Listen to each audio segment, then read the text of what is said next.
Sorry, I don't love you. Afraid I've grown accustomed to. Cause with you something isn't wrong, something isn't wrong, something isn't right. I wish you could be happy. Hey everyone, welcome to Geekdom is back, and we have Megan Moore on the podcast. We recently retired Miss Line, but she is finally back on this podcast. It's been a while, and we are going to be discussing Get Out today. But before we do so, I want to let you all know that support for this podcast comes from Justin Maybe Design. Are you sick of your current website? Is it outdated? Does it need a facelift? Maybe you just wish it worked better. My website was recently redesigned by Justin Maybe Design, and it looks way better than my WordPress portfolio website did. And Squarespace is just so easy to use. He helped me get it all set up within a couple hours, and with full website builds, search engine optimization, and a focus on training for all clients, Justin Maybe Design is ready to make your online presence the best it can possibly be. You'll never feel out of the loop ever again. Like I mentioned, Justin uses Squarespace to create all of his designs. You don't have to worry about patches or plugins or just ever making sure your website works correctly. Plus, there are tutorials and 24/7 support if you ever get stuck on anything. So if you're interested in a website redesign or building your website from scratch, check out justinmaybe.com for a full line of training resources, pricing for full builds, and a blog with tips and tricks to get the most out of your Squarespace site. If you mention this ad, you will get 20% off of your first year of hosting. And again, that is justinmaybe.com, and his last name is spelled Mabee, so it's pronounced maybe, spelled a little differently, and we will have a link in the show notes for you so you don't have to memorize that or anything like that. But now to dive into the Get Out discussion. Megan, how are you doing today? I am doing wonderfully today. Are you ready to dive into Get Out? I've been dying to talk about this movie ever since I watched it, and finally someone volunteered to come on and talk about it with me. See, you should have mentioned this way when we were doing Misaligned, because I had seen Get Out while we were still recording it, because I waited a long time to see it and saw it when it was on HBO. Yeah, I think I ended up watching it earlier this year, but I believe it was, I don't know, I want to say January or early February. It was definitely before I watched Black Panther, which is kind of a segue into our discussion on casting here, because Daniel Kaluuya is the main actor in this film, and he played W'Kabi in Black Panther, and he's been in some other things, which we'll dive into. But, you know, I definitely watched Get Out before Black Panther. And when he was in Black Panther, I was like, oh, well, that's interesting. And, you know, you and I were just discussing this, and it's in the doc with our notes and everything like that. And I totally forgot he was in Skins. There were so many people in Skins, though, that it's really hard to keep track of all of them, because of the different generations and everything like that. And I was like, oh, okay, this makes sense. Because there was like this sense of familiarity about him, and I could not place it. He was very, very young when he was Posh Kenneth in Skin. So it took me a little bit when I saw that in the doc, and I was like, aha, it was Posh Kenneth, who was in the first generation. So the generation that gave us Cassie and Sid and Tony and all of them. And if you don't remember, he's the one that had a chat with Sid about someone being a very fiery person. So as soon as I saw a gif of that, it was like, aha, that's where I've seen him originally. And like you, I watched Black Panther after I saw Get Out. And I just looked through my tweets and I saw that I watched it in February of this year. And somehow I should never listen to my friends when they talk about horror movies ever again. Yeah, and before we sort of dive into what made this movie unique and everything, we are going to go through just a couple of the other cast members for this movie, because you have, you know, Allison Williams, who is the girlfriend of Daniel Kaluuya's character, Chris. So she is playing Rose Armitage, and, you know, her character takes one of the biggest turns in this movie, and I think she played the character really well. And I honestly knew nothing about her. Apparently she is in a single episode of a series of unfortunate events, which I happen to have started watching the second season of today, but I think she's uncredited. So if she was in it yet, I haven't noticed. If it's an episode that I haven't gotten to yet, I guess I have that to look forward to. And she was also in Girls as Marnie Michaels, which is a show that I've never watched, nor have I had any desire to watch. So there's that. But she's also Brian Williams of NBC fame's daughter. He's the one that flubbed on the nightly news that one time with breaking news, and he has since been moved from the actual NBC channel, and his reporting desk at nightly news has been taken over by Lester Holt, and he's doing the breaking news for MSNBC. And if you watched NBC, speaking of NBC, really, if you watched NBC's Peter Pan Live, she actually starred as Peter Pan. Okay. Mm-hmm. Yeah, I can honestly say I had not seen anything I think that she had been in. And I just saw this series of unfortunate events thing that you were just mentioning. She was cast in the recurring role of Kit Snicket. Yeah, and on IMDb right now, she's only listed in one episode, but I know they're doing a third season, so maybe she'll pop up in that some more. Like I said, I just started season 2 today, and I think I got 4 episodes into it, I want to say. By the time everyone is listening to this, I will have finished the second season, of course, because that's how it goes when you podcast ahead of time. But have you read the books? That's the important thing here. I didn't have all of them. I think the books I had were 5 through 8, and I read at least 5 and 6. I'm definitely missing some, but I know how closely the show is following the books.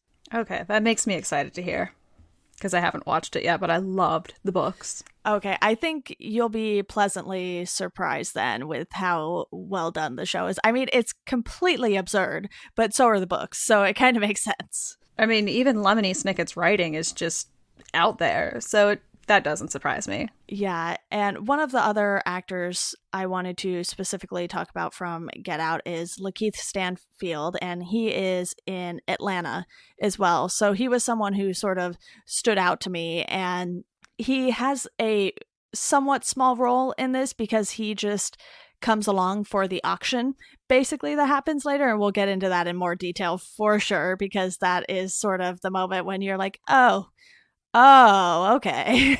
Huh, he played Snoop Dogg in Straight Outta Compton. I still have to watch that.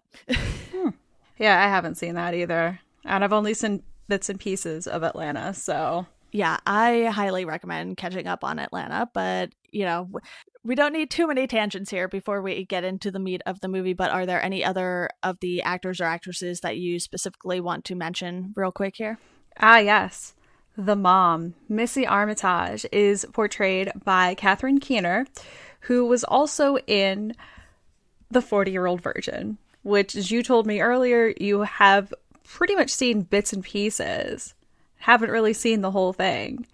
But if you've seen the movie, you know that Catherine's character is Trish, whom Andy, played by Steve Carell, falls in love with. So if you haven't seen the movie, I'm sorry I just spoiled it for you, but it's been out for years, so I don't feel bad. Yeah, I don't think spoilers count in this podcast. Usually I do them if I'm covering a recent movie, like I probably will whenever I wind up doing Solo and Deadpool 2 or something like that, since those are more recent movies. And, well, by the time you're listening to this, Solo will be out, so you know what I mean. Spoiler alert, I've heard very mixed things about that movie already. But we can all celebrate the fact that Lando Calrissian is a pansexual. Which Donald Glover definitely was not surprised by. This just gives the backstory a whole new meaning with watching old Star Wars films. Exactly. Well, now I want to sort of move on to how this movie is unique, because you mentioned not listening to your friends when it came to horror movies now. And yes, this is a horror movie, but it isn't in the sense of watching something like Scream or, those sort of horror movies that are basically built for the jump scare. And this was definitely something that was well thought out, and it sort of just gets creepier and creepier as you go. And I think it was a very, very nice build up to what Jordan Peele was going for. And, he did a fantastic job writing and directing this movie. And we're going to talk about what he has coming up next at the end of the podcast. But what did you think it was about Get Out that sort of just made this movie stand out to you? That it was defined as a horror movie, but it had a lot of comedic elements to it. And the fact that me, known person who does not like horror movies, absolutely loved this movie. Probably because there wasn't anything super, super scary, and it was more of a psychological thriller more than anything. Like, I was just blown away with how great it was. And part of the reason I kind of put off watching it was because of the whole, it was under the horror genre. Because I'm a giant weenie, so. Yeah, I just think that the build-up by sort of just having it start out as this everyday normal relationship between these two people, you know, he's going to go meet the parents and he gets, you know, these couple little warnings from her that, you know, what her parents are like, basically. And when he gets to the house, you know, things start to seem weird to him. And then you have, you know, the woman who is coming and serving them, you know, water, lemonade, whatever. And he's sort of just like looking around, like he knows something is up, but he can't quite figure it out just yet. And from the moment they arrive at the house, it's like things just start to go downhill from there. And plus you have the deer incident on the way there too. This is true. And it does do a very good job of showing the racial disparities in America today, where, of course, Daniel Kaluuya's character is going to be very skeptical of the cop and kind of really defensive. And then to see his reaction when he sees that Rose's family has the black servants, essentially. Yeah. That was an interesting thing to see, because usually in movies, we've seen them portrayed as just background characters and not ones who kind of do have this huge, huge, huge connection to the main story. The only exception I can think movie-wise for this would be The Help, which is a totally different genre of movie and just totally, totally different than, well, Get Out. And then it's interesting because the parents of Rose are a neurosurgeon and a hypnotherapist. And honestly, as soon as I heard that, I was like, oh man, we're going to be in for a weird ride here, because these are people that deal with brains. They know how brains work. They know what to do with brains. And it's like, that could be the huge element of foreshadowing here. Yeah, that's something I don't think I really caught on to, at least with the dad, when they first mention, you know, what they do. Because with the mom, it's sort of, I don't want to say it's completely out there, but, you know, being a neurosurgeon, that's like, okay, that's a thing we know that someone has to be.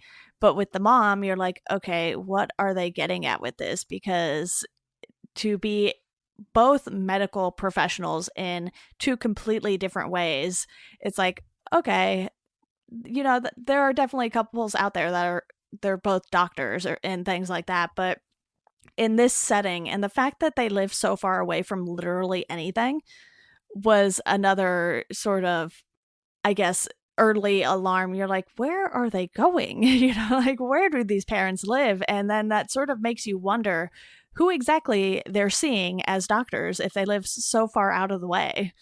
As someone who has friends whose parents are doctors, you know, it kind of doesn't surprise me that they're living so far out of the way. At least up in Pennsylvania, where a lot of my friends' parents still live, it wasn't unheard of for them to get a nice house in the middle of a farm that's very, very far away from really anything. But maybe that's just like a Pennsylvania thing. Maybe that's a northern thing, because down here in the South, you've got estates that are just acres and acres of sprawling land, which also makes sense given the geographic location. Like, people want large grassy fields in the middle of nowhere. They like being away from society, away from the hustle and bustle. But I did find it interesting when she brings up that her mom's a hypnotherapist, because the first thing that comes to my mind with that is, oh, those people can sometimes be a little off the chains. Like, what they practice isn't really something that's medically sound. It's just like hypnotism, Right. essentially. And it's like someone's going to end up clucking like a chicken or, I don't know, like barking like a dog. Like we see in these little hypnotic sideshows that travel with carnivals or like travel to schools. And when she mentioned that she was going to try to help him break his smoking habit, she was actually not doing that. She was trying to get into his mind, into his psyche, to figure out who this guy is and why he's dating her daughter. Yeah, and I want to take it back to Georgina and Walter briefly here, because they are, like you said, the two servants. Walter is the one outside doing all of the yard work and everything like that, just making sure the property is kept up. And then Georgina is inside cooking meals, getting drinks, probably cleaning the house and everything like that. And they have this very strange demeanor to them. And you can tell that Chris picks up on it when he gets there and meets both of them, because it's sort of this creepy moment when he first comes across both of them. And then things just sort of get creepier from there, like when Walter practically runs him over in the middle of the night when he goes outside. And then when he sees, Georgina, he's outside and she's up in one of the rooms, and it looks like she's kind of like, fixing herself up and everything like that. And he's slowly putting these pieces together with the two of them, because as it turns out, the parents went through this same thing with them, and I guess I don't even know what you would call it, like lobotomize them and put someone else's brain in them. I don't know. It was weird. Yep. It's a lobotomy. That's exactly what it is. And you can tell that he is uncomfortable because Georgina and Walter both don't act like, well, I'm trying not to sound really insensitive about this, but I'm also trying to figure out how to say this politely. But they don't have the mannerisms or even vocabulary that we are used to seeing in the Black community today. It was like they were more backwards in their thinking and very prim and proper, Right. Which is still very weird to think about in today's society. But the other thing, too, is that Georgina ends up snooping. Yes. And the cell phone scene where he thought he was charging his phone, he could have sworn he was charging it, and then she's just like, oh, I must have unplugged it while I was cleaning. I'm so sorry. Just robotically apologetic about it. Yeah, the two of them seem very brainwashed when you meet them. And I think, obviously, that's because of the lobotomy and everything like that, but you just get this sense about them that this isn't who they actually are, and you can tell that Chris picks up on that. And I think, that's when something starts to click for him, and he's like, okay, there's something weird going on here. And it isn't until Rose turns on him towards the end of the movie where it's like, oh, this is what's happening, at least for him. And then, we'll fast forward here a little bit to, the entire family being invited over and him having no idea about it.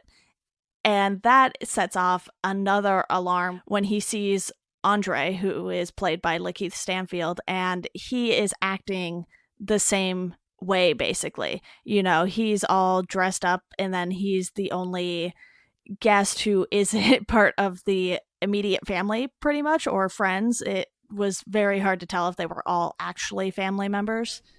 I think they were more like close family friends, Okay. too, that were in on this weird lobotomy thing. But the other thing to take note of is that Andre is around Chris's age. Right. And so you would totally expect him to have the same mannerisms. And that's why he was like, oh man, something really isn't right. And while we're talking about all of this, I think we should definitely talk about his best friend, Rod, Right. played by Lil Rel Howery. Most of the lines that he did were ad-libbed, and he was truly the comedic effect in this movie. Absolutely. Like, you could tell that police didn't believe him because of the sheer absurdity of what he was saying. And he was just like, oh, you can't trust white people. And let's note, Just one of those. let's note that this guy is a TSA agent. He works at the airport for the TSA. So, he takes it upon himself to then go try and figure this out because he's the one who shows up at the end. Chris manages to call him and be like, dude, I don't know what's going on here. Well, also, the cell phone plays an integral role in this movie. Like, you would think that being in the 21st century and being so connected, he'd be able to constantly keep tabs on what's going on, like either Rod or Chris, or that somewhere along the line, a ping could come up about an actual location. But instead, we have the accidental flash going off, which, weirdly enough, manages to snap Andre out of his weird trance and actually is like, hey, dude, you need to get out. Right. Which is essentially where the title comes from, is all the characters saying, get out, kind of ominously warning him. And of course, the family tries to be like, oh, no, he's just got epilepsy. There's no reason for him to be like this. But if you notice that Andre and Walter and Georgina all have something on their head. Yeah. Like, you could never tell that they had been lobotomized because it was either a perfectly placed wig or a hat that made sure to cover everything. It's like, why would you wear that indoors too? It's a little weird. Yeah, I did notice that. And with Georgina, it's obviously not as noticeable because you can't really tell she's wearing a wig until, like I said, Chris sees her and she's sort of fixing it in the mirror. And then she sees him looking at her and she sort of just scurries away. And I'm glad you brought up the cell phone point because he also finds pictures of all of the ex-boyfriends that Rose had brought to the house as well. And I think that was one of the moments where he was like, uh-oh, because he's swiping through these pictures and looking at these pictures and he realizes, I think, what was it? Was it a box in a closet somewhere full of the pictures? I believe so, yes. Because he was packing. He had convinced Rose, he was like, okay, we need to go now. Like, something is happening. And he just finds this box of pictures. And I think that there was also a picture with the woman who Georgina is. Right. So that kind of was like, oh, well, Rose might also be bi. She could have had girlfriends too. Yeah. Which, wasn't a point really explored in the movie, but it was one that was significant enough to actually keep in the back of your mind. And, while he's packing and while all of this is going on, you get that totally weird bingo game with the family. And the family's like, oh, are you excited for bingo later? And, like, I want to play bingo with my boyfriend, with his friends. Like, we'll go to the VFW. We haven't done it yet, and I've been saying this for the past year and a half. It seems like it would be fun. But this movie kind of takes the trope of, oh, it's the old person's favorite pastime thing, but takes it to this super dark, super creepy thing and actually making it an auction for Chris. And that's like super, super weird. But at the same time, it also has some callbacks, at least I thought, to slave auctions. It was like, hey, here's this black man. He's very talented. He's very good looking. So why don't we auction him off? Because he could be of use to someone else. Yeah. And when he's looking through the photos too, he sort of notices, okay, it's sort of these taller, more athletic guys, and they're sort of all obsessed with how well they take care of themselves and how fit they are and everything like that. And, you know, I don't know if it weren't for the phone incident earlier, if he would have been quite as freaked out and just going up back to the room to get his phone and pack and everything.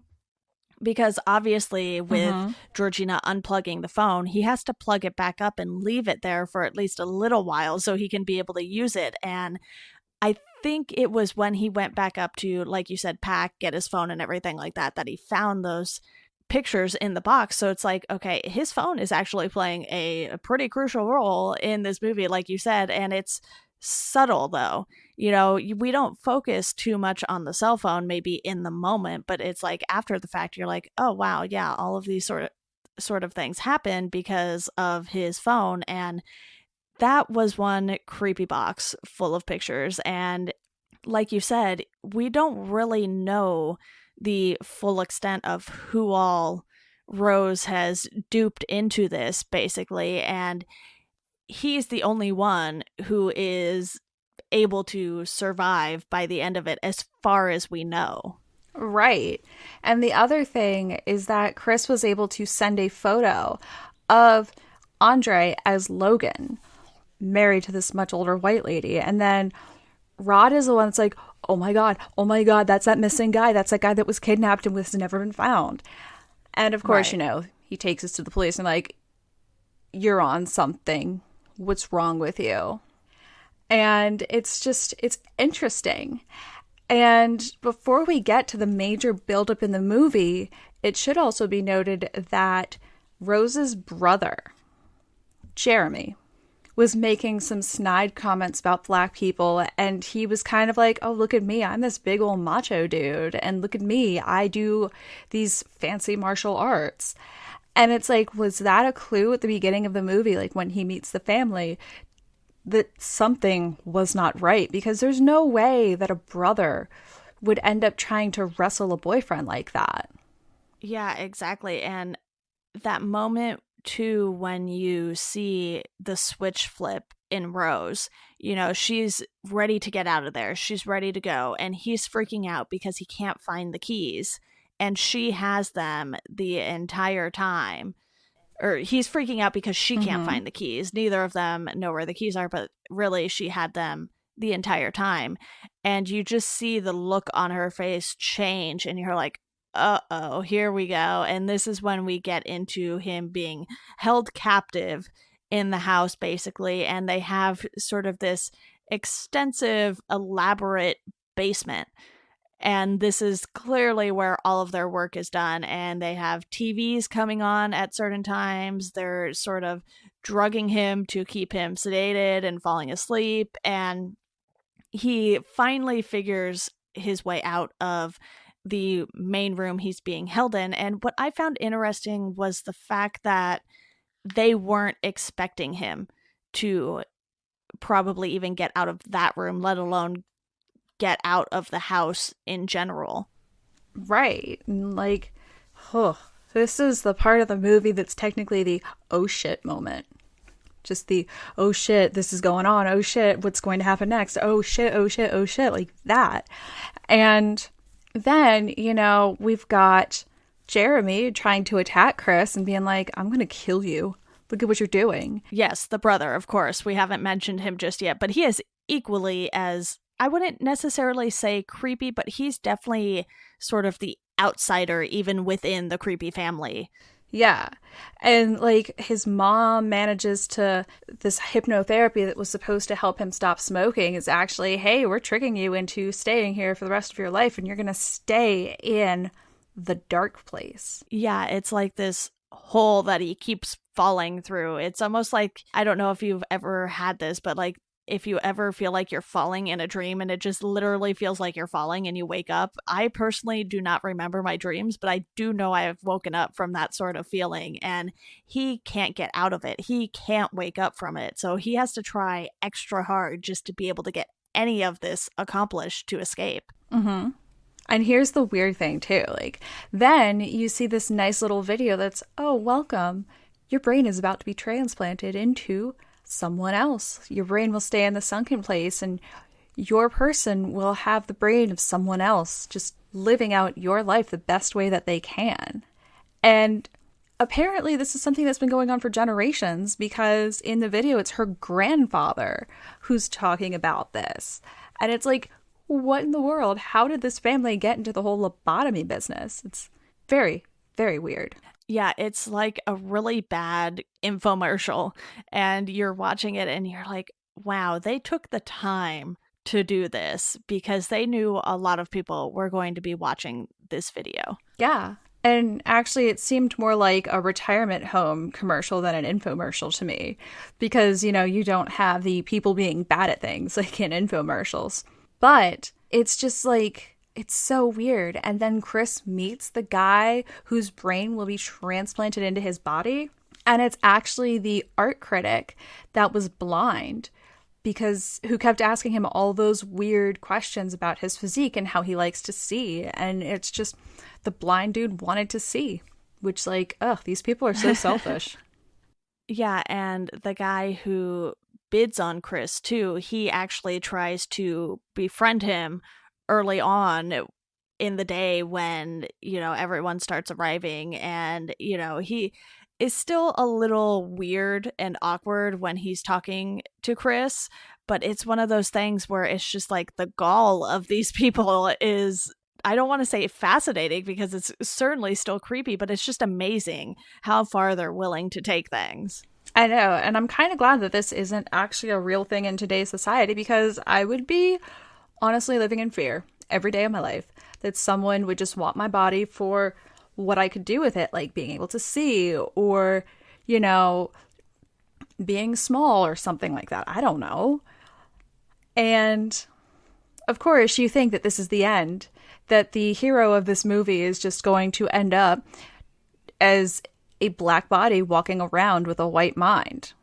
Of course, this is probably no time for bad jokes, but what just popped into my head was something just, you could say he's not in the white state of mind. That was terrible, and I'm sorry. I really am. But the hero comes to the rescue by realizing that even though he's strapped into this chair, he still has movement. And he can, you know, maneuver himself to actually, when he's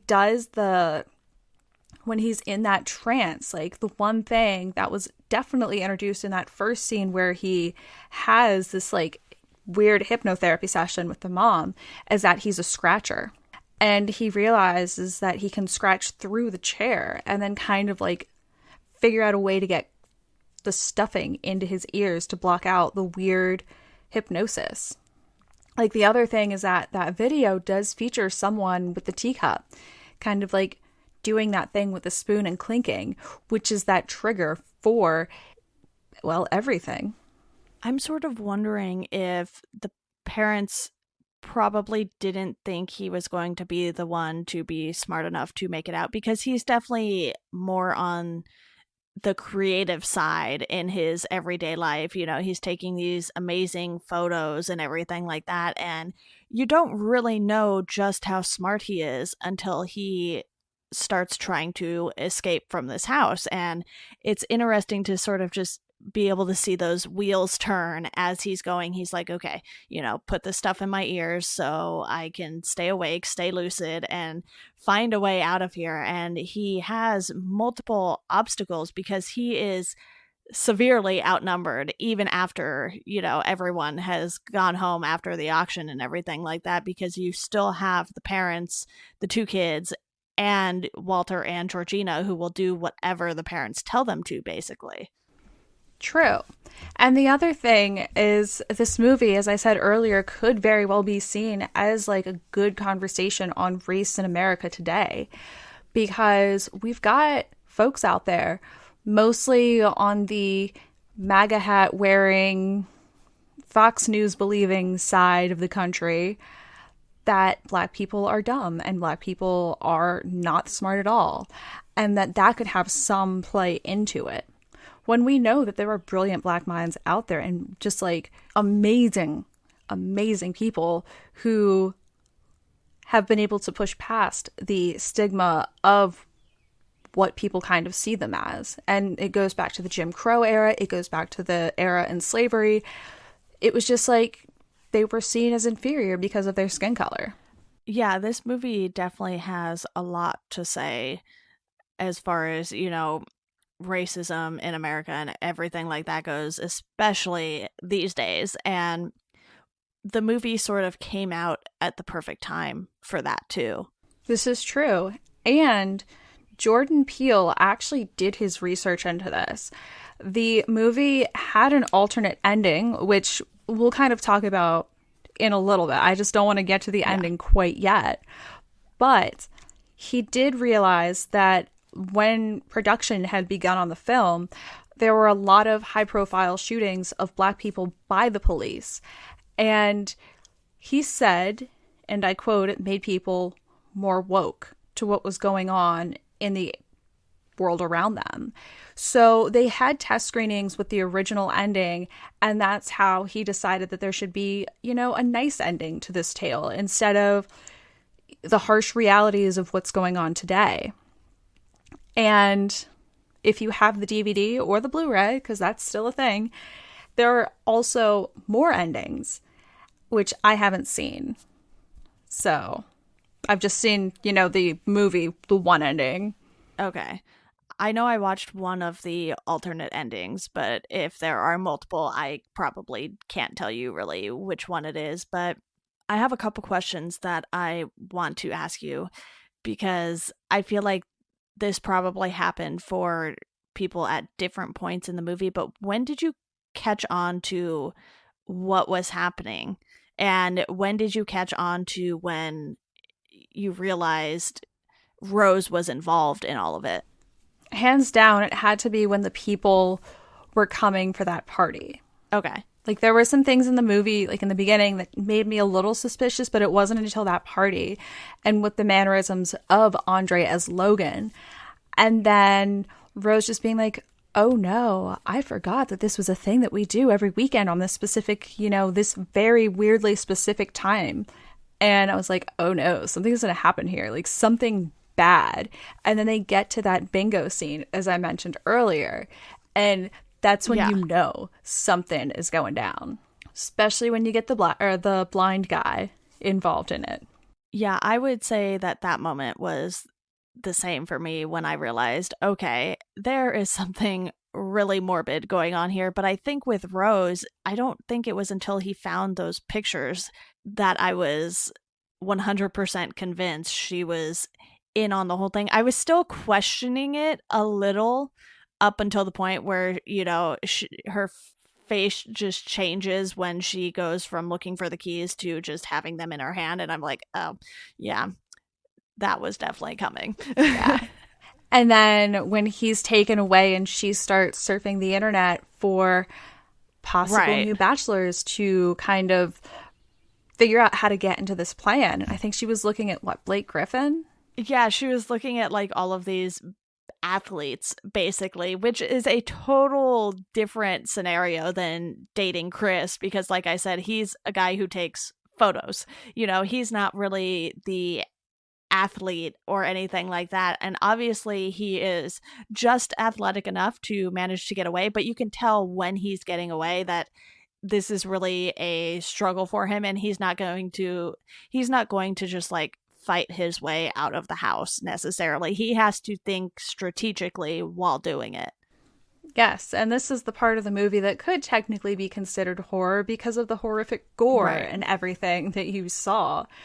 I think I might have jumped probably at one point during this part of the movie because, the scenes are very intense and very just oh my God, they're going there. The movie literally went from not being intense at all to being extremely intense by the end of it. And I love just the pacing of it. It felt like, it was just right. And you were like, okay, yes, we've been building up to this entire time, but it still feels really intense while you're watching it.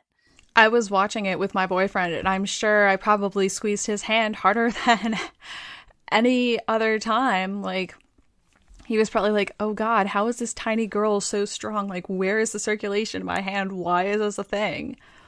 But it was just like, as I was watching and getting into it, it was like, oh God, this is like really intense. And I just gotta, it's a fist clencher almost, which is something I have actually done while watching movies, is just like watch something to the point where I don't even realize that I'm clenching my fist because of the suspense or because there's just something going on. He's just lucky I didn't have long nails at the time and, couldn't squeeze those into his skin as well, because he'd probably be all bloodied and battered, and yeah, that wouldn't be good. Are you ready to break down these final moments of the movie now, or is there anything else you want to hit on first before we dive into that? This movie made me think that I could use my my taxidermied deer head as a very good weapon in case, someone were to ever break into my house one day. And it's kind of funny with all of the just killing, because Chris, the hero here, is killing with the most random of objects. Like, he hits the dad with a croquet ball. Literally, like, the whitest sport I can think of. It's like that in polo or something like that. Yes. Well, you know what? If it had been a polo mallet too, anyway. But that, and then he gets impaled against the head, like the deer antlers on the wall. It's like, man, I never thought to use Harold as a weapon. Please note, I did not kill this deer. My mom found him on sale one day at a store. It is a real deer head, and I have just named him Harold. Always good to name the deer heads. Oh, you've always got to name your weird taxidermied things, Just don't go all Norman Bates on us, Megan. No, oh my gosh, no, I'm too squeamish, I'm way too squeamish. Like, blood just makes me freak out. So it's a miracle I kept my eyes open during, this ending that was so bloody and gruesome. But then again, I did eat Christmas dinner one year watching Saving Private Ryan, so that probably says a lot. But yeah, the stabbing. We go back to the stabbing of people. Like, somehow he finds a knife and stabs the mom, and then he and the brother get into this huge fight, and it's just like, my God, when will this end? It's definitely survival of the fittest here at this point, because, he's already taken out the dad, who is arguably the biggest threat because he's the one who is going to be conducting the lobotomy. So, it's like, okay, that guy's dead, saved from lobotomy. Here we go, on to the next. And he sort of just has to literally go through all of these people in order to get out of the house. And obviously at the very end, his friend shows up in, I don't know if it's necessarily the timeliest manner, but it's like, okay, he's here, let's leave, please. But, if he showed up a little earlier, maybe he could have helped out a little more. Yeah, but you're forgetting the most crucial thing here. How Rose, apprehends him with Walter. Right. But Walter isn't Walter. Walter is actually her grandfather, Roman. Yes. Like, oh my God. And he manages to awaken the actual Walter with his phone flash. And again, phone to the rescue. So then, Walter is able to overtake Rose and takes the gun from her. And she thinks that he's still Roman, so he's going to kill Chris himself. But instead, he shoots her and then kills himself because he knows he doesn't want to live out his life that way. And then, like, oh my gosh, the whole, like, Georgina comes out of nowhere and she gets hit as he's driving this car, and he has the flashback to his mom's death, which is what really sets him off into the dark sunken place.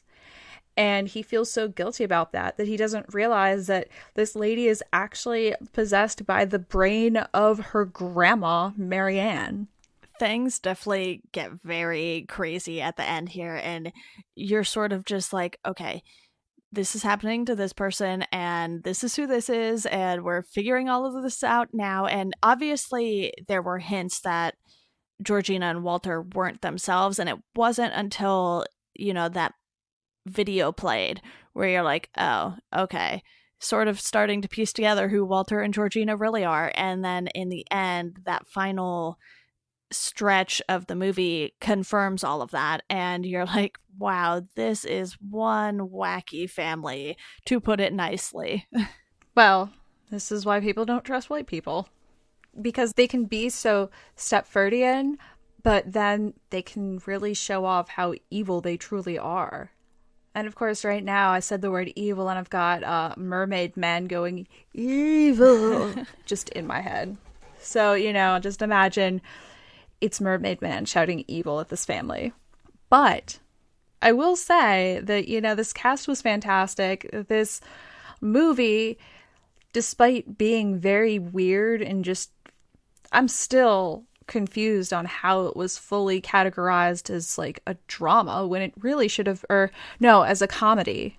I think, was it nominated as a comedy? Pretty sure it was nominated as a comedy. The Oscars are so weird. I don't actually pay attention to what movies are in what categories at this point.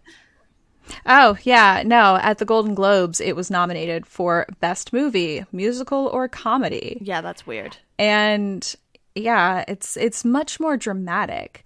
Like, I am very sure that if it had been up against, say, I don't know, The Shape of Water, people would still be talking about how Get Out really changed the landscape in the film industry as opposed to just another movie about fish sex.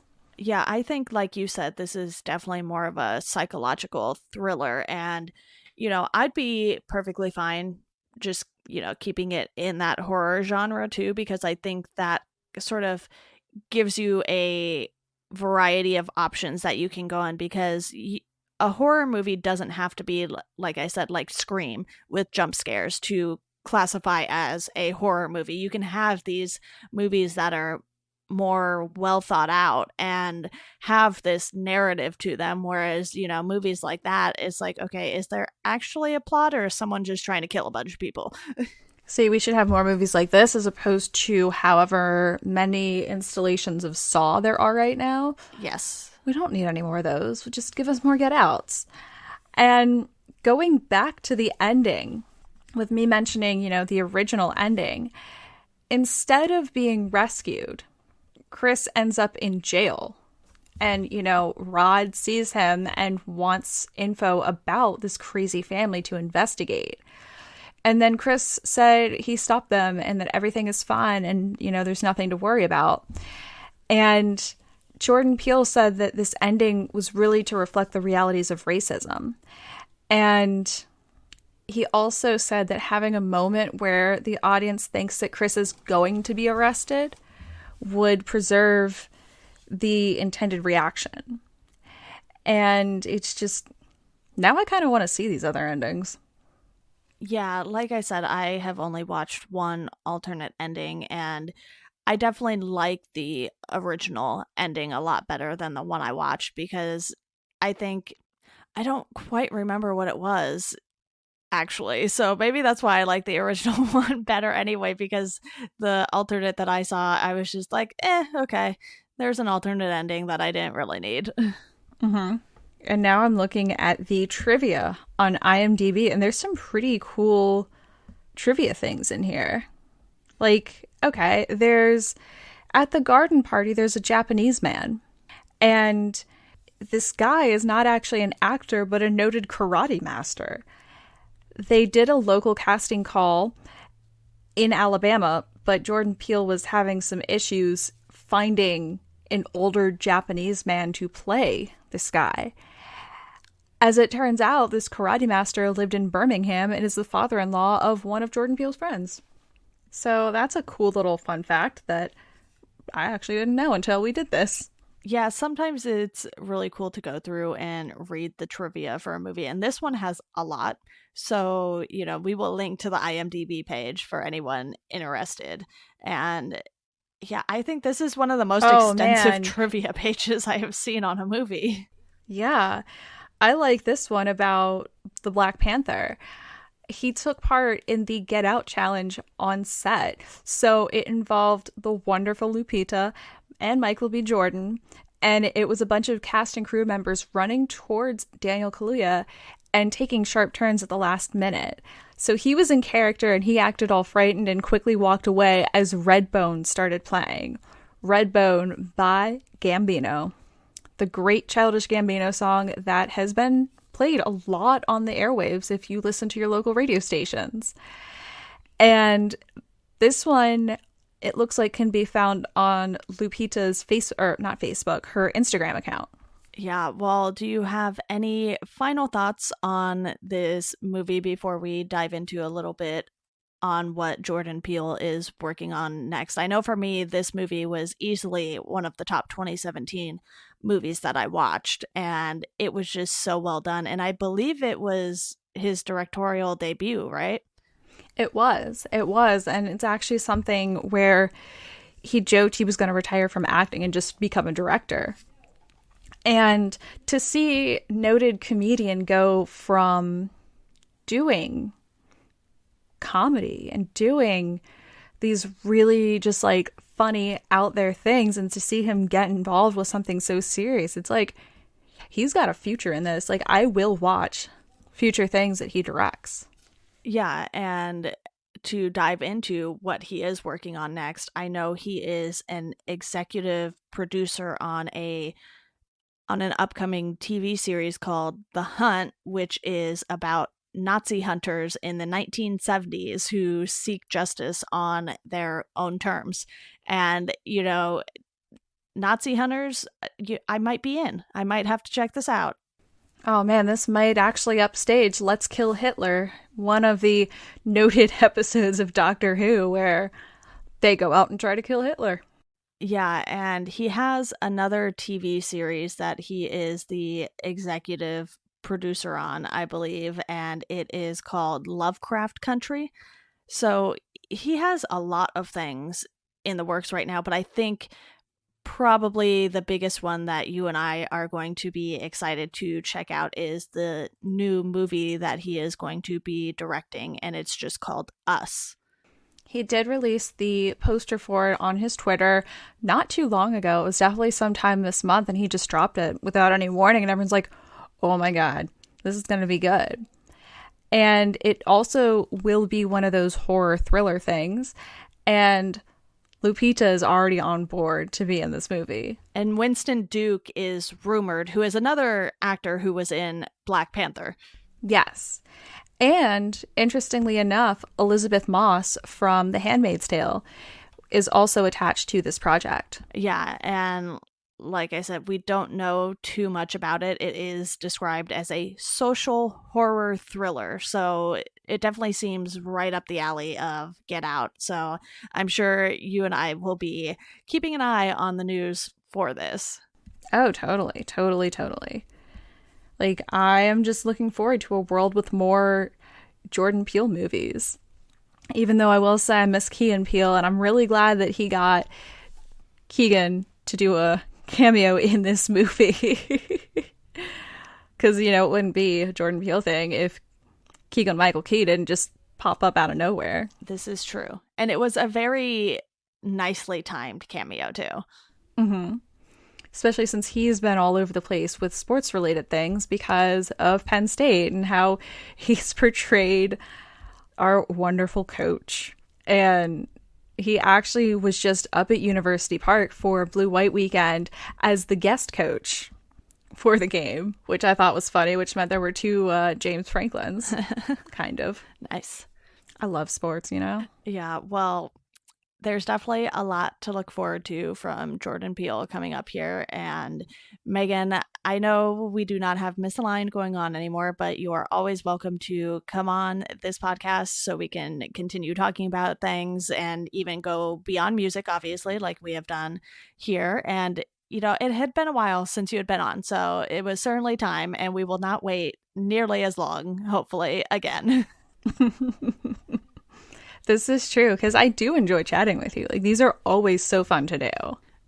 Yeah, I agree. And as you know, I am all over the place with all of the different things that I read, listen to, watch. So there's always something that is common ground with the two of us that we can dive into. And, you know, thank you again for coming on to discuss Get Out today. Yeah, thank you for having me. Of course. And to our listeners, of course, we hope you enjoy the rest of your day.